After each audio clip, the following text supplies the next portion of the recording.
Halo, Assalamualaikum warahmatullahi wabarakatuh. Shalom, Om Swastiastu, salam kebajikan, namo buddhayo, dan salam sejahtera buat kita semua. Perkenalkan, kami dari kelompok 3 Pendidikan Pancasila.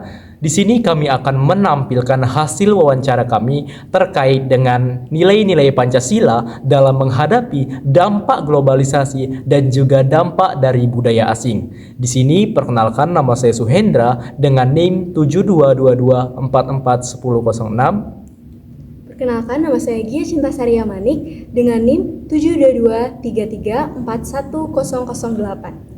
Perkenalkan, nama saya Servansya Pangaribuan dengan NIM 72231410028. Perkenalkan, nama saya Yakob Kuntoy dengan NIM 7225041011. Nama saya Dela Aulia Berginting dengan NIM 72233411010. Perkenalkan, nama saya Tasya Tiffany Margara dengan NIM 72231411027. Nah, itu tadi merupakan anggota dari kelompok 3. Buat teman-teman semuanya dan buat audiens yang sedang menonton, selamat menyaksikan video pembelajaran ini. Dadah.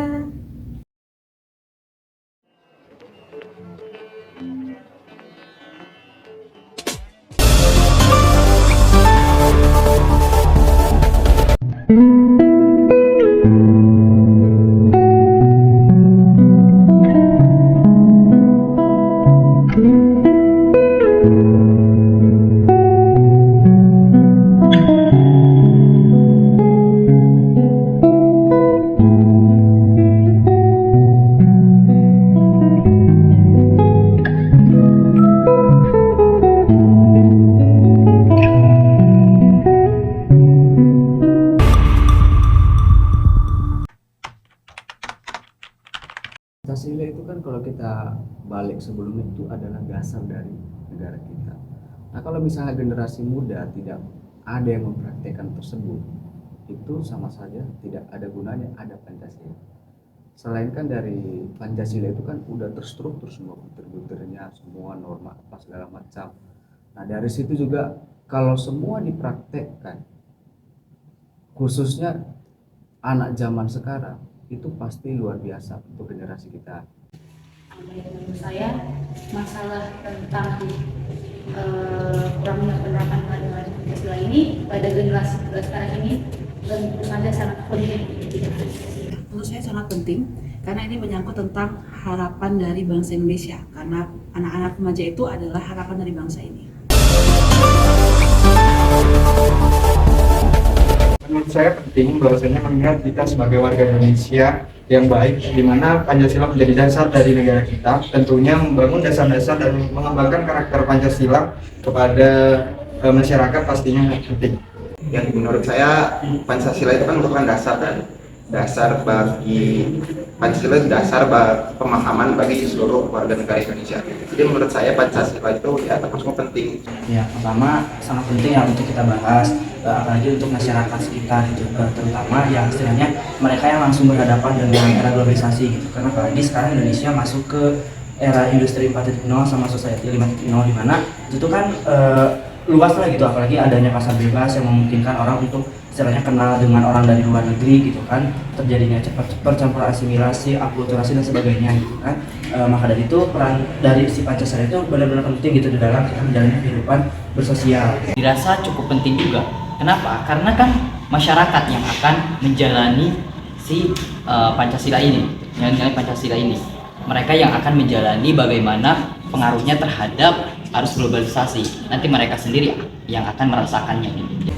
Kalau menurut saya sendiri, permasalahan ini sangat penting dilakukan karena kita tahu kan era globalisasi ini sudah sangat kuat ya pengaruhnya, khususnya itu di Indonesia sendiri. Nah, sedangkan Indonesia sendiri kan mempunyai yang namanya itu Pancasila sebagai dasar negara. Nah, itu sangat penting sekali. Kenapa harus dianalisis? Karena itu dasar negara itu memang perlu ditanamkan dalam diri seseorang, khususnya itu baik mahasiswa atau masyarakat, supaya era globalisasi itu tidak tidak mencemarkan atau tidak menghapus dasar negara kita.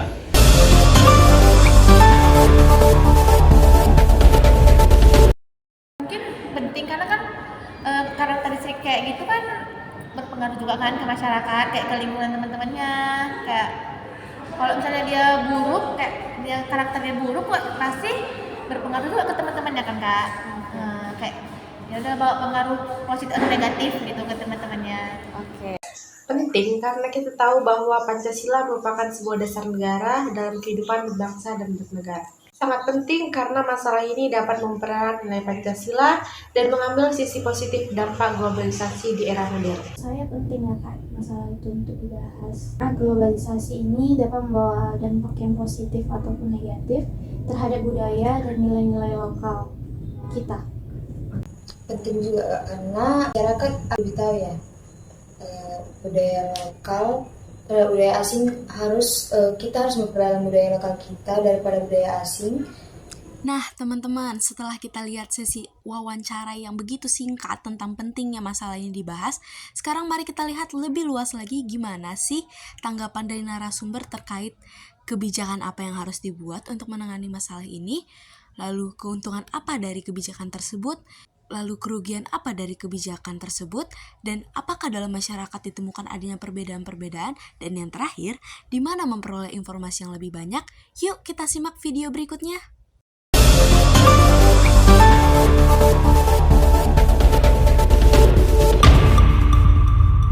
Itu kan misalnya sudah apa aja kak yang dari organisasi tersebut apa namanya untuk pendekatan terhadap pemuda tadi, apa aja coba? Jadi gini bang, ternyata pemerintah itu hanya memberikan sosialisasi terhadap remaja hanya melalui media sosial saja, tapi tidak dengannya implementasi. Nah, menurut abang, apa ada kebijakan yang pas nih untuk menangani masalah tersebut? Kebijakan, ya menurutku sih kalau untuk kebijakan itu harusnya lebih terjun ke lapangan. Kenapa? Kalau kita masih menggunakan media sosial, memang itu sangat berpengaruh untuk melalui media sosial ya. Tetapi itu kurang menurut saya. Kenapa dibilang kurang? Karena satu, pemahaman itu berpengaruh. Pemahaman itu berpengaruh, dan yang kedua, kita akan kurang contoh. Misalnya, kita memberikan hanya teori-teori semua teori tanpa ada praktek. Otomatis kita hanya pintar di teori, tetapi kita tidak bisa terjun dalam praktek. Otomatis gak balance menurut saya. Jadi menurut saya mungkin lebih terjun ke lapangan, terus melakukan sosialisasi itu ya berupa aksi yang nyata, sehingga kalangan muda itu bisa berpikir oh begini. Jadi nggak hanya sekedar dari sosial media diterapkan ini apa kita harus kalangan muda itu harus seperti ini, tetapi ujung-ujungnya kosong. Oke, baik. Selanjutnya itu bang, apakah keuntungan dari kebijakan tersebut, keuntungan dari penyuluhan dari media sosial saja? Ini keuntungan kebijakan yang saya tambah tadi atau yang memang hanya dari organisasi? Hanya dari organisasi. Ya, keuntungannya saya rasa sepihak. Kenapa sepihak? Satu, yang di dalam organisasi ini mungkin mereka tidak capek. Ya itu terus terang aja ya kan? Mereka tidak capek, dan kemudian menurut saya itu kurang fleksibel lah. Jadi kalau memang betul-betul ada namanya organisasi itu bekerja untuk pemuda, jangan setengah-setengah dilakukan. Kenapa? Karena pemuda itu adalah bibit untuk mengembangkan bangsa dan negara kita. Wah, luar biasa ya teman-teman. Oke, selanjutnya bang, apa sih kerugian dari kebijakan yang telah diterapkan pemerintah tersebut? Kerugiannya ya terus terang aja ya, ini sebenarnya organisasi baru yang saya dengar. Ya kan, kenapa baru saya dengar? Karena Jamil kan baru sekali dengar. Ya, jadi kalau untuk kerugian mungkin ya satu, kurangnya minat pemuda. Itu yang menurutku ya, karena melalui sosmed tadi gitu. Jadi mereka nggak seluruhnya menangkap pemuda-pemuda tadi, kan betul gitu kan. Nah, itu kurasa salah satu kerugian yang inilah yang bisa kita prediksi. Oke, menurut abang nih, adakah kemungkinan kebijakan itu dapat diperbarui dengan cara lain, misalnya terkait dengan pengaruh budaya asing terhadap budaya lokal yang melalui media sosial membuat nilai-nilai karakter di remaja itu semakin menurun. Apakah kebijakan yang baru perlu dan itu apa Bang caranya? Kebijakan yang baru. Ini boleh saya kasih contoh nggak ini? Boleh, Bang. Misalnya dalam seni ya. Iya, boleh. Seni. Ini kan di seni ini sekarang banyak sekali tuh kalangan muda meninggalkan yang namanya adat istiadat, misalnya, ya. Nah, jadi sekarang udah maraknya itu musik-musik yang modern lah, ya kan. Jadi di dalam satu aplikasi itu sudah banyak semua sound, misalnya sound Kucapi yang dari Karo, terus sound Tagading, ya. Apalagi hampir semua itu dari daerah-daerah seluruh Indonesia itu sudah ada dikemas di dalam satu aplikasi. Misalnya FM Studio, ya kan. Nah, jadi itu gimana ya? Kalau kita tidak langsung merangkul anak-anak muda tadi, itu pasti akan adat istiadat kita itu pasti akan menghilang dan ya. Jadi apa yang harus kita lakukan? Misalnya dalam seni tadi, kita harus mencari tokoh-tokoh adat istiadat yang memang pengaruh. Misalnya di kita Batak, siapa sih yang memang di tokoh Batak ini yang memang punya pengaruh besar terhadap musik Batak? Kita ajak. Dengan cara apa? Kita memberitahukan tujuan organisasi kita ini apa, fungsinya ini apa, struktur di dalam ini seperti apa. Kita kasih pemahaman, lalu kita ambil masukan. Pasti akan ada itu masukan. Nah, udah mulai seperti itu, kalau udah kita praktekkan, pasti pemuda tadi pasti ada rasa ingin tahu. Misalnya udah setuju tadi kan, tiba-tiba kerjasama apa segala macam, lalu dibuat harian misalnya, kita buat ini bagaimana anak-anak muda itu mencintai budayanya. Misalnya buat buka sanggar di dalamnya berisikan ya tentang alat musik Batak tadi, bagaimana cara pemakaiannya. Kalau bisa dibuat di situ khusus, kalau tidak ada kursus sama aja, cuman hanya ini merupakan tagading ini dimainkan dengan cara dipukul, bagaimana caranya, pasti akan timbul pertanyaan seperti itu. Kalau nggak bisa dimainkan sama saja. Lebih ke aplikasinya. Iya, betul. Oke. Selanjutnya, apakah kebijakan itu perlu diganti? Tentunya pasti ya. Iya. Sebenarnya tidak diganti. Kebijakannya itu hanya ditambahkan saja. Melalui sosial media tidak masalah. Tetapi akan lebih lengkap lagi bila kita terjun ke lapangan, mempraktikkannya secara langsung. Oke, baik. Di masyarakat tentu adanya pro kontra antara pendapat yang terjadi di kebijakan ini. Nah, menurut Abang, bagaimana perbedaan itu terjadi dan apakah pendapat tersebut dapat efisien untuk penerapan di kebijakan yang baru? Baik, yang namanya pro kontra itu nggak bisa kita hindari. Ya, setiap momen itu pasti ada pro kontranya. Ya. Jadi salah satu mungkin pro kontra yang akan kita jumpai di dalam kebijakan tersebut, ya saya kasih contoh misalnya, ketika kurangnya peminat, ya kan, lalu saya pun sebagai masyarakat sebenarnya tidak ada masalah, ya tidak mengenai kebijakan tersebut, karena memang betul sekarang sosial media itu semakin berkembang dengan pesat. Tetapi kita jangan terlena dalam arti kita mengurangi nilai-nilai budaya kita. Jadi dengan seperti contoh yang saya kasih tadi misalnya, kita boleh membuat musik, jangan berbicara mengenai seni. Kita boleh membuat musik melalui aplikasi. Kita buat misalnya musik tentang adat istiadat. Ya. Nah, tetapi jangan fokus ke situ. Jangan fokus ke situ. Di satu sisi juga, ketika kita memasukkan instrumen tradisi misalnya, kalau bisa jangan dari aplikasi. Kenapa? Ya karena menurut saya nilai kebudayaannya tidak ada. Mainkanlah memang instrumen tradisi tadi yang memang betul-betul real. Ya kalau menurut saya sih tidak ada masalah. Ini karena kita anggap sekarang saya itu sebagai masyarakat ya. Oke, baik Bang. Oke, telah berakhir sesi pertanyaan. Mungkin Bang, untuk terakhir nih ya, teman-teman di sini butuh adanya saran dan harapan dari Abang sendiri terhadap generasi muda terkait dengan nilai-nilai karakter mereka yang mulai menurun di tengah era globalisasi. Gitu, Bang. Baik, karena saya juga masih muda, ya masih muda. Ini sebenarnya pesannya untuk saya dan kalian dan teman-teman di luar sana. Ya, jadi pesannya itu ya tetaplah junjung Pancasila. Bagaimanapun caranya, itu adalah dasar dari negara kita.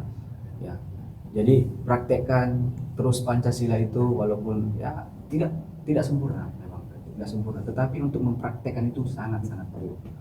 Jadi jadilah sebagai generasi muda yang bijaksana, berbudi luhur, dan bertakwa kepada Tuhan Yang Maha Esa. Pemerintah hanya melakukan sosialisasi melalui media sosial, tetapi tidak memperlakukan aksi nyata. Nah, menurut kakak sendiri, dari pendapat kakak ini, ada nggak kebijakan yang seharusnya dilakukan pemerintah atau kebijakan yang menurut kakak sendiri itu bisa meminimalisir akan peran pemuda terhadap nilai-nilai Pancasila?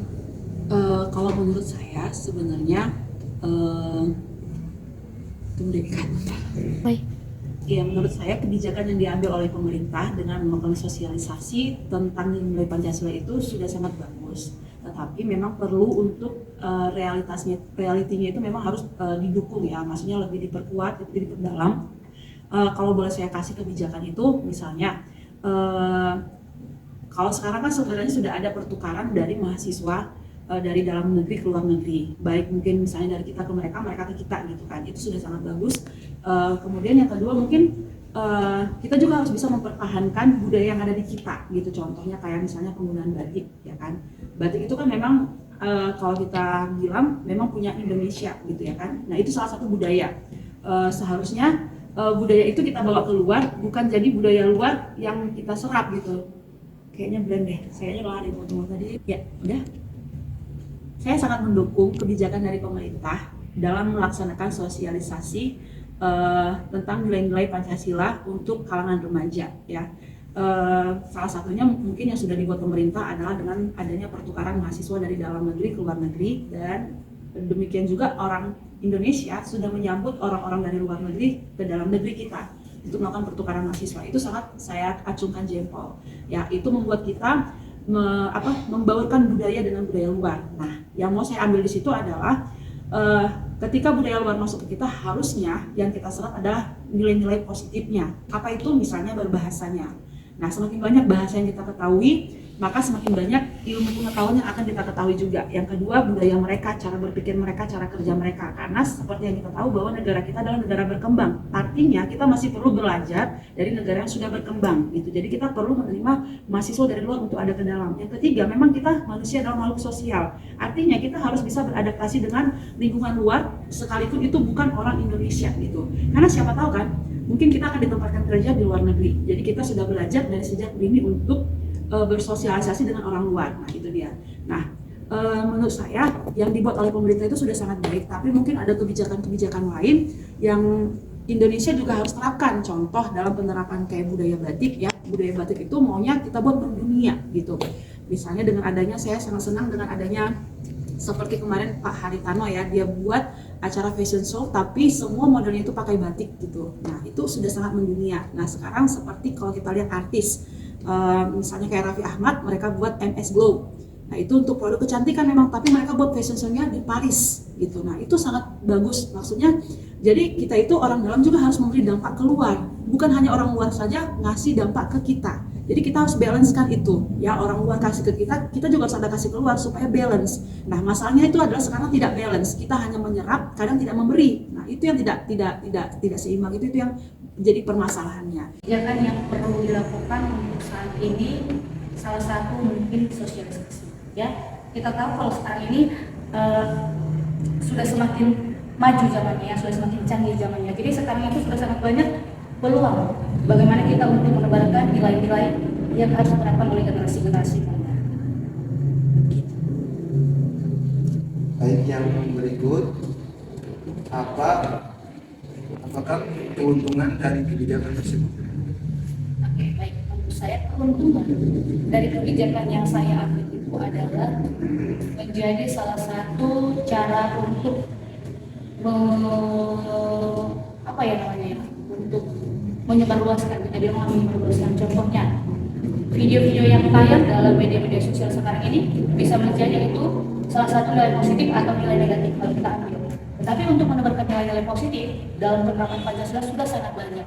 Contohnya menebarkan kebaikan itu adalah salah satu dari penerapan nilai-nilai Pancasila. Yang berikut nomor 2, apa kurangnya dari kebijakan tersebut? Kurangnya dari kebijakan yang mungkin saya ambil itu adalah ketika orang tidak melihat suatu tayangan itu dari awal sampai ending, atau bisa jadi orang bosanan dan merasa suatu tayangan itu tidak penting sehingga mengabaikan. Apalagi untuk sekarang ini kan, untuk generasi-generasi milenial ini kan kita lihat untuk segala sesuatu itu banyak yang dicontoh dari tayangan-tayangan media sosial gitu. Kalau misalnya itu dia nggak baik, akan mengikuti. Tapi ketika dia tidak mengikuti baik atau menganggap suatu tayangan itu buruk atau tidak mengikuti dari awal sampai akhir, bisa menjadi itu salah satu dampak negatif bagi si pelihat dari tayangan tersebut. Berikut, adakah kemungkinan kebijakan itu dapat diperbarui? Bagaimana caranya? Oke. Kebijakan yang dibuat itu diperbaharui. Mungkin maksudnya ini diperbarui bagaimana, berarti kembali lagi menyadarkan mereka bahwasanya tayangan-tayangan yang ditampilkan itu merupakan tayangan-tayangan positif untuk diikuti. Yang ada lagi pertanyaannya, apakah kebijakan itu perlu diganti atau tidak? Menurut saya sejauh ini kalau kebijakan yang melalui itu tidak harus diganti. Tapi bagaimana cara kita supaya orang-orang banyak atau generasi-generasi muda dapat melihat sesuatu yang kita kerjakan yang merupakan penerapan dari nilai-nilai Pancasila. Oke, yang berikut, apakah dalam masyarakat ditemukan adanya perbedaan-perbedaan pendapat berkenaan dengan dibuatnya kebijakan tersebut? Apa sajakah silang pendapat tersebut? Oke. Kalau dibilang mengenai perbedaan pendapat, tentu saja ada. Karena bagaimanapun kita tidak bisa memaksakan pemikiran orang sama dengan pemikiran kita. Sekalipun pemikiran kita itu sudah menunjukkan ke arah yang positif, bisa saja ketika orang yang kurang paham akan pemikiran itu, bisa saja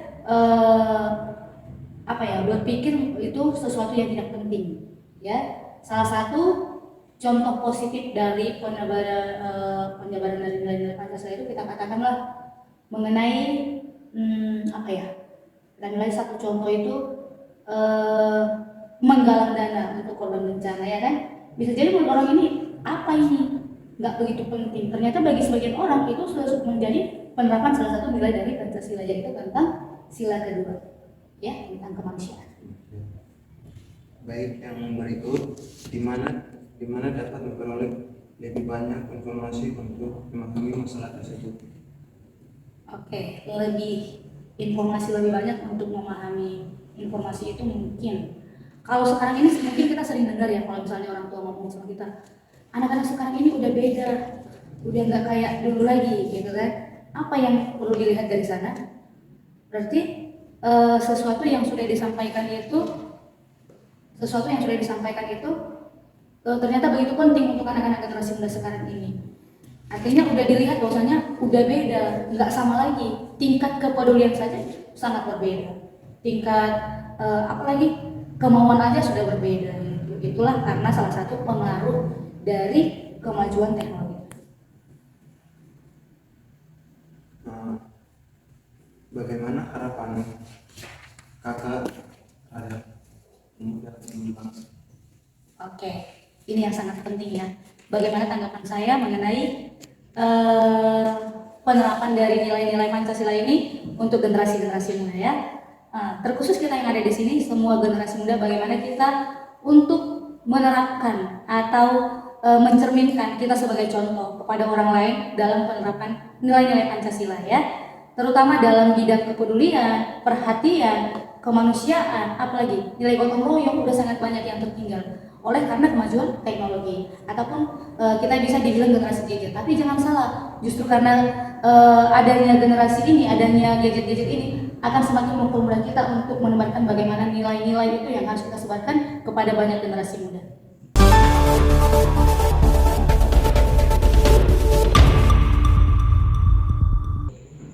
Ya kalau menurut saya dimulai dari basic ya, dari pendidikan, bisa dari edukasi di sekolah menengah sampai di bangku perkuliahan. Jadi lebih penekanan di mata pelajaran dan mata kuliah, biar dari dasar, dari basic, supaya pas sudah dewasa itu sudah tertanam dalam pada dirinya masing-masing.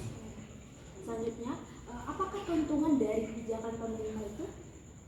Ya, keuntungan itu kan kalau sudah terbiasa dari kecil, otomatis seharusnya kan pas sudah dewasa itu lebih menerap lah. Dan untuk segi anggaran atau kebijakan gimana itu kan sudah mencakup di anggaran pendidikan atau gimana, jadi sudah tidak perlu kebijakan lebih lanjut, cukup di penekanan mata kuliah pembelajaran sewaktu di sekolah dan di perkuliahan. Kalau ada keuntungan pasti ada kerugian ya Pak.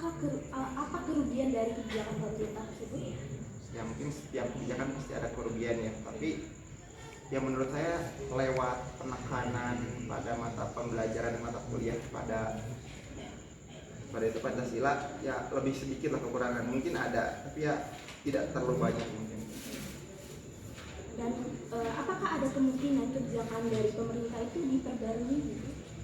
Nah, ya untuk setiap pembaruan kebijakannya pasti ada yang mengikuti perkembangan zaman, mengikuti pergantian siapa pemimpinnya, ya pasti setiap perubahan itu pasti ada. Menurut Abang, apakah kebijakan itu perlu diganti? Perlu diganti atau tidak itu balik lagi yang mengikuti perkembangan zaman, siapa pemimpinnya. Terus lihat dari kasus-kasus yang terjadi pada keadaan sekarang aja, gitu lebih fleksibel itu. Selanjutnya, menurut Abang, apakah dalam masyarakat itu ditemukan adanya perbedaan pendapat yang berkenaan dengan dibuatnya kebijakan dari pemerintah tersebut? Gimana, boleh ulang sekali lagi? Menurut Abang, apakah dalam masyarakat itu ditemukan adanya perubahan-perubahan atau perbedaan-perbedaan pendapat yang berkenaan dengan dibuatnya kebijakan pemerintah tersebut? Ya, menurut saya ada perubahan perbedaan, terutama itu kan dilihat dari sudut pandang ya. Jangan kita kan ya beragam, Indonesia itu kan beragam, jadi kalau untuk perbedaan pasti ada, tapi ya kita menyikapinya ya tetap balik lagi kepada nilai-nilai Pancasila itu kan kita saling menghargai satu sama lain. Selanjutnya, menurut Abang nih, di mana dapat diperoleh lebih banyak informasi mengenai masalah dari peran Pancasila di era globalisasi itu? Gimana, boleh ulang sekali lagi, maaf? Menurut Abang, di mana dapat diperoleh lebih banyak informasi mengenai masalah dari peran Pancasila dalam era globalisasi itu? Peran Pancasila dapat diperoleh dari informasinya dapat diperoleh dari bangku persekolahan, pendidikan maupun dari internet kan, apalagi sekarang zaman era globalisasi pasti ya untuk informasi lebih mudah didapat di internet. Sekian pertanyaan saya. Sesuatu yang bisa dibuat dalam menangani masalah ini, kira-kira apa solusi dari Abang sendiri? Baik, untuk solusi dari saya mungkin cukup ada beberapa. Namun yang saya akan sebutkan itu cuma satu, yakni penguatan karakter. Nah, itu karena gini, ketika nilai Pancasila itu memudar karena efek globalisasi, itu harus dikuatkan karakter-karakter dari setiap masyarakat yang ada. Itu dengan melalui bantuan pemerintah tentunya itu. Misalnya dengan cara pemberian ataupun dorongan melalui motivasi ataupun hal-hal lainnya gitu. Oke, baik, luar biasa ya. Kita masuk ke pertanyaan selanjutnya ya Bang. Ini tuh pemerintah ternyata memberikan sedikit pembinaan dari melalui media sosial. Nah, menurut Abang apakah kebijakan tersebut merupakan kebijakan yang tepat? Oke, jika kita tanyakan tepat atau tidak, itu tergantung lagi kepada setiap individunya. Tetapi dengan melakukan hal ini pasti itu ada tujuannya. Nah, itu pastinya akan cukup tepat gitu ya. Namun memang kurang tepat harusnya pemerintah itu melakukan sosialisasi atau pembinaan secara langsung. Karena kalau melalui digital saja itu cuman hanya akan sekedar masuk keluar kuping kanan dan keluar kuping kiri. Itu cuman hanya sekedar itu saja. Berarti harus adanya secara langsung juga gitu. Itu harus dibantu juga seperti itu. Kalaupun ada perubahan dari kebijakan, kira-kira gimana sih caranya yang tepat menurut Abang? Kalau ada perubahan gitu ya, misalnya ketika pemerintah melakukan sosialisasi yang sifatnya secara langsung melalui seminar misalnya, itu pasti perlu ada perubahan gitu. Itu sangat membantu sekali.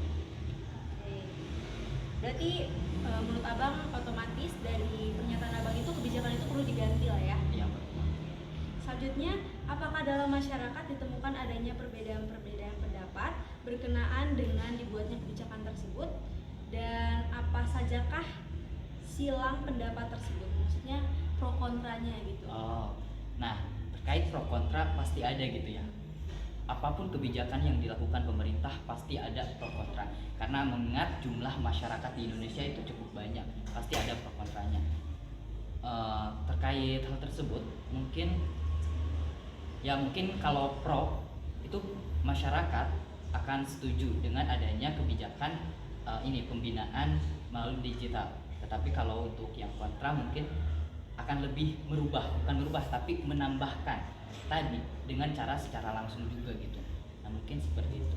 Oke, pertanyaan terakhir nih Bang, sebelum kita tutup ya. Di mana dapat memperoleh lebih banyak informasi tentang masalah ini ya? Selain dari internet, mungkin dari Abang. Kalau setahu saya gitu ya, kan ini ada Badan Pembinaan Ideologi Badan Pembinaan Ideologi Pancasila. Nah, mungkin masyarakat juga bisa menanyakan hal tersebut kepada badan-badan ini supaya bisa lebih mengetahui apa indikasi ataupun implikasi dari nilai-nilai Pancasila ini yang telah memudar karena harus globalisasi. Secara langsung itu, bukan cuma secara internet. Terakhir deh, biar asik banget ya teman-teman. Nah, kira-kira harapan Abang buat para remaja yang masih belum bisa nih, bagaimana dia mengkondisikan penyerapan pengaruh globalisasi terhadap nilai-nilai karakternya gitu. Oke. Teruntuk remaja-remaja yang memang harus ingat gitu bahwa kita tumbuh di Indonesia, kita lahir di Indonesia itu karena adanya berkat nilai-nilai Pancasila. Kita merdeka karena adanya nilai-nilai Pancasila yang dibangun oleh para pahlawan kita yang memang melalui darah mereka gitu ya. Nilai-nilai Pancasila ini hadir gitu. Nah, itu perlu kita tanamkan dalam diri kita sendiri, mengingat hal-hal tersebut memang cukup penting dalam kehidupan kita sehari-hari. Upaya yang sudah dilakukan pemerintah sudah bagus ya, maksudnya misal sosialisasi melalui media sosial, melalui konten-konten atau bahkan pamflet seperti brosur dan lain-lain yang memuat karakter Pancasila.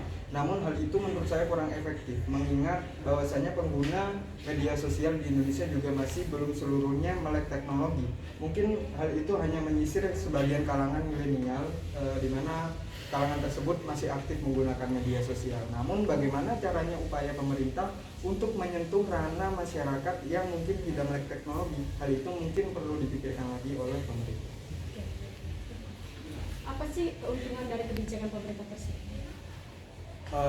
Untuk sementara ini kebijakan yang saya tahu seperti yang saya tadi ucapkan, bahwasanya hanya melalui media sosial, melalui sosialisasi seperti itu. Nah, hal itu menurut saya sudah efisien bagi kalangan tertentu. Contohnya seperti yang saya sebutkan tadi, yaitu kalangan milenial.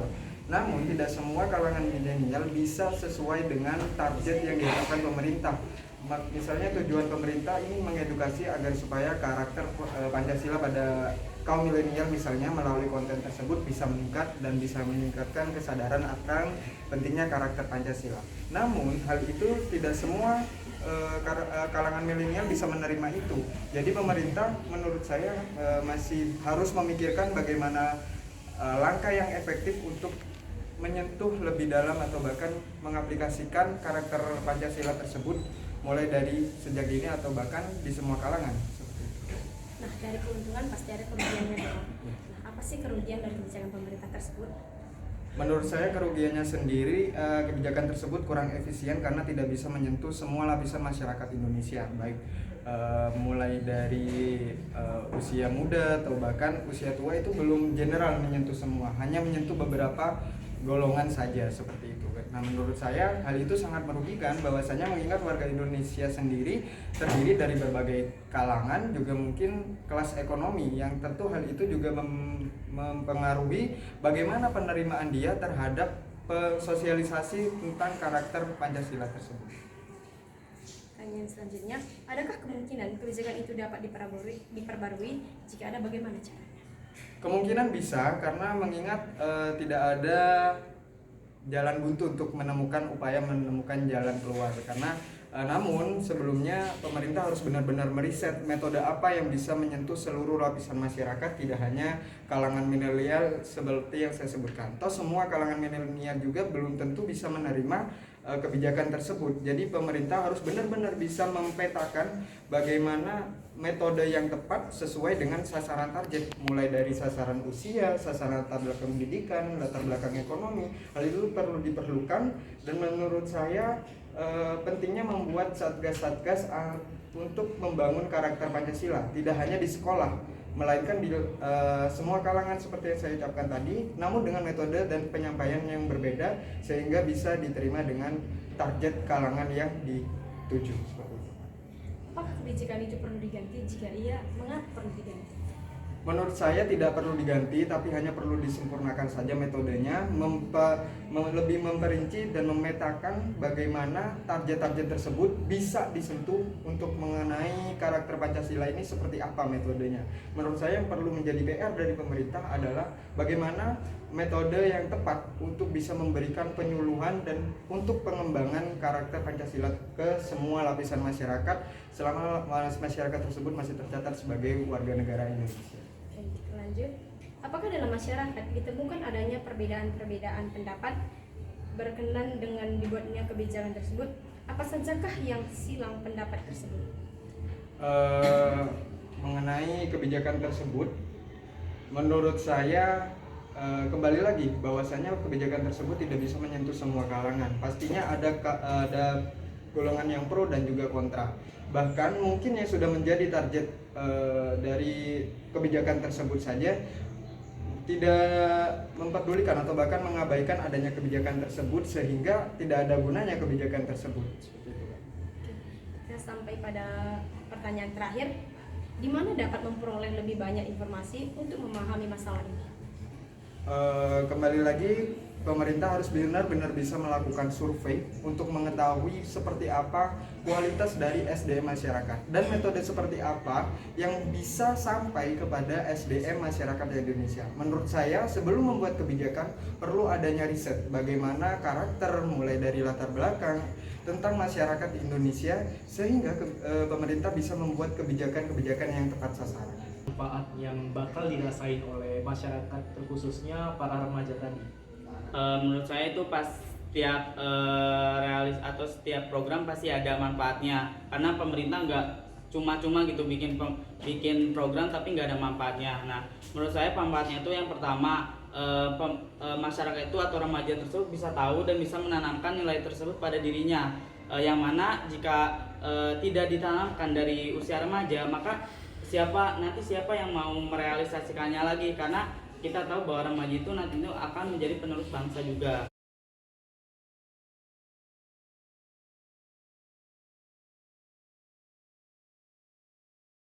Dan manfaat kedua menurut saya itu bisa bisa memperlihatkan pada dunia internasional bahwa nilai Pancasila itu penting dan itu memang tertanam dari dulu sampai sekarang. Dan Indonesia itu bakal terus menanamkan Pancasila, tidak akan terpengaruh oleh globalisasi.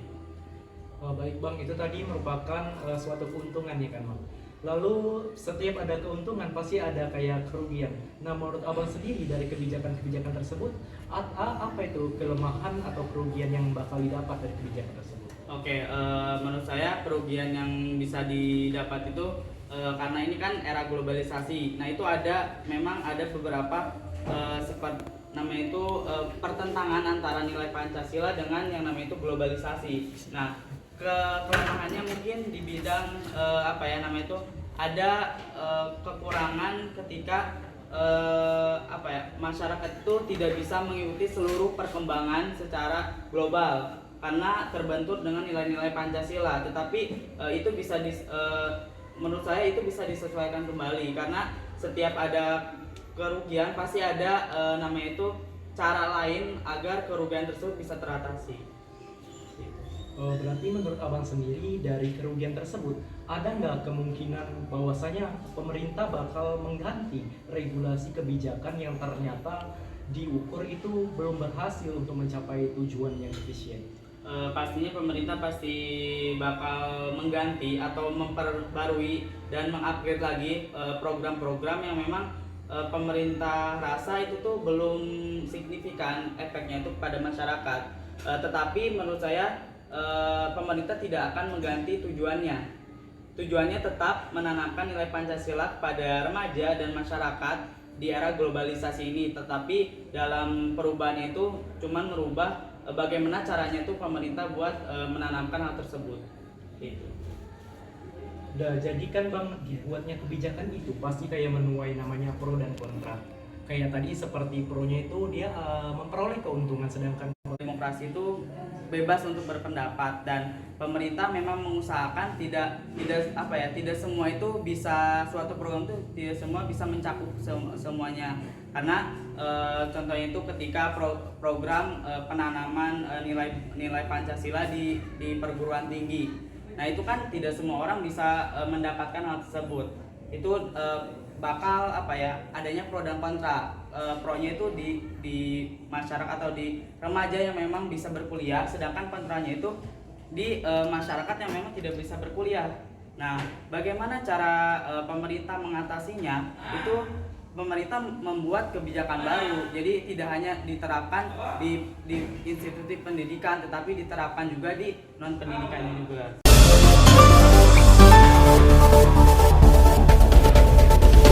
Menurut Ade nih, kebijakan apakah yang harus dibuat untuk mengatasi masalah ini?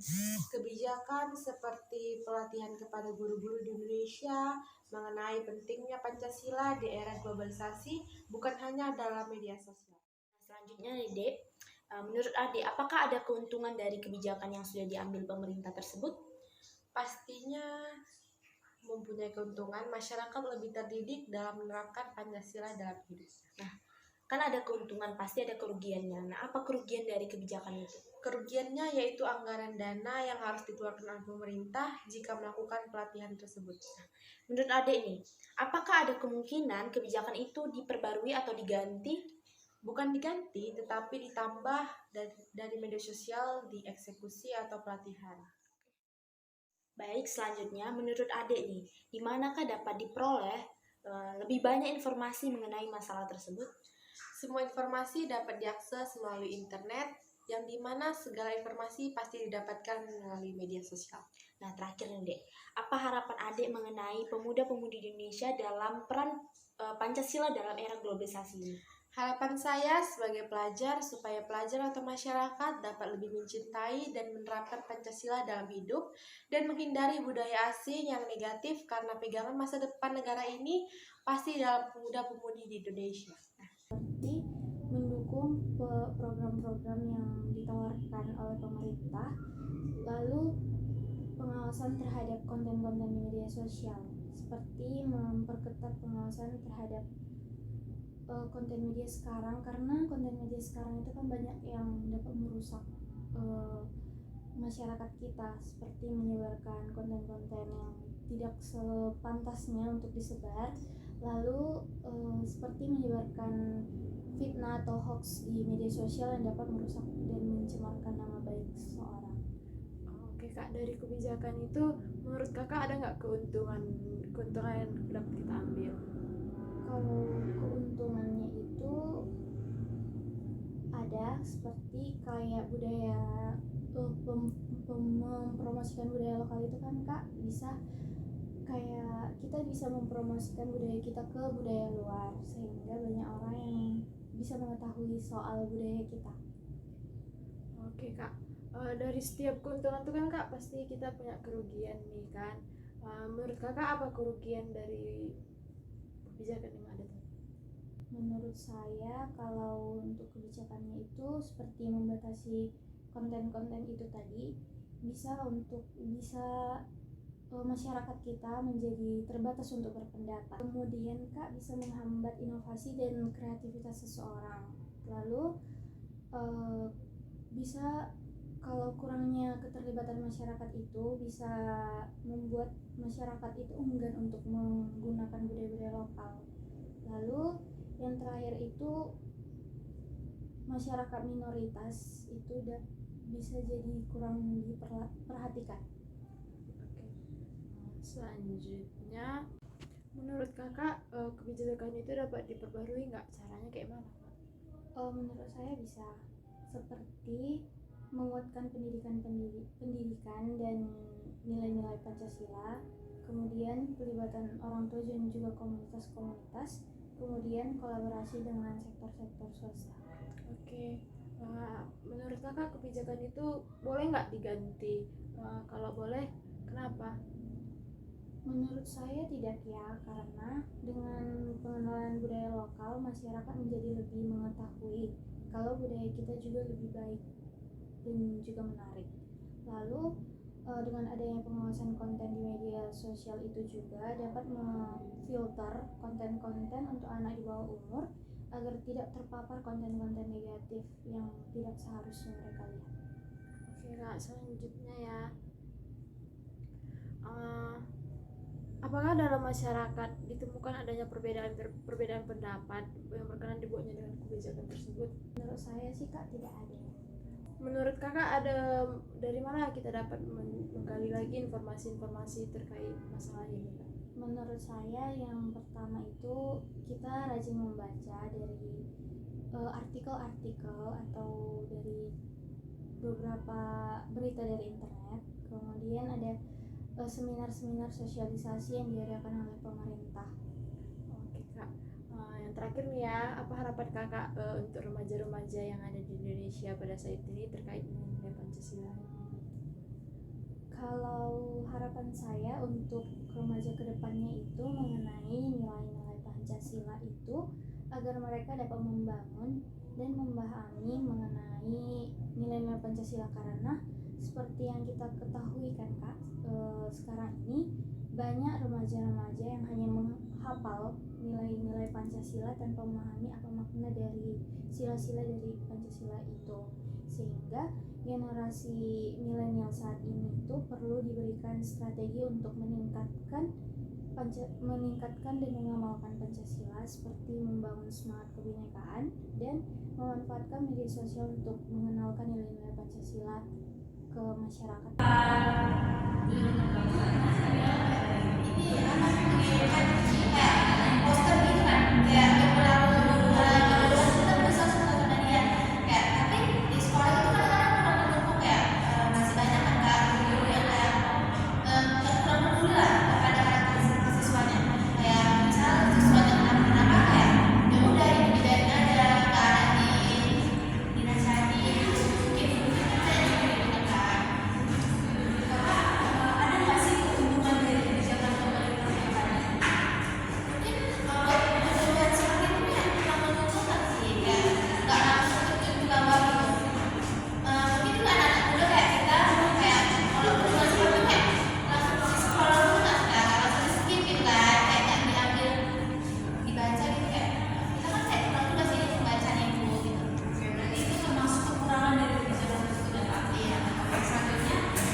sesuatu tentang budaya lokal kita, suku, budaya di sosial media agar orang luar negara lebih tahu apa aja keragaman suku kita. Oke. Selanjutnya, apakah keuntungan dari kebijakan tersebut? Keuntungannya mungkin kita lebih tahu ya apa aja suku budaya yang ada di Indonesia. Di dalam aja. Oke. Nah, dari keuntungan pasti ada kerugian dong. Nah, apakah kerugian dari kebijakan tersebut? Kerugiannya mungkin dalam diri kita ya, gitu. Nah, dalam diri kita kalau tidak diterapkan mungkin kita nggak tahu apa aja suku kita, budaya kita bagaimana. Nah, selanjutnya, adakah kemungkinan kebijakan itu dapat diperbarui? Jika iya, bagaimana caranya? Mungkin dapat diperbarui dengan cara menerapkan lebih dalam Pancasila dan juga memposting segala sesuatu terkait dengan budaya suku dalam sosial media. Nah, selanjutnya, apakah kebijakan itu perlu diganti? Jika iya, mengapa? Sepertinya tidak ya Kak, karena cukup bagus gitu ya. Oke. Nah, selanjutnya, apakah dalam masyarakat ditemukan adanya perbedaan-perbedaan pendapat yang berkenan dengan dibuatnya kebijakan tersebut? Apa sajakah silang pendapat tersebut? Apa sih menurut adik yang silang di dalam masyarakat itu mengenai kebijakan itu? Mungkin nggak ada ya Kak, karena kita juga ada keuntungan diri kita tentang budaya, apa aja suku kita gitu. Oke. Lebih memperdalam tentang budaya kita ya. Oke, nah terakhir, di mana dapat memperoleh lebih banyak informasi untuk memahami masalah ini? Mungkin bisa diadakan kayak seminar itu dari internet juga bisa.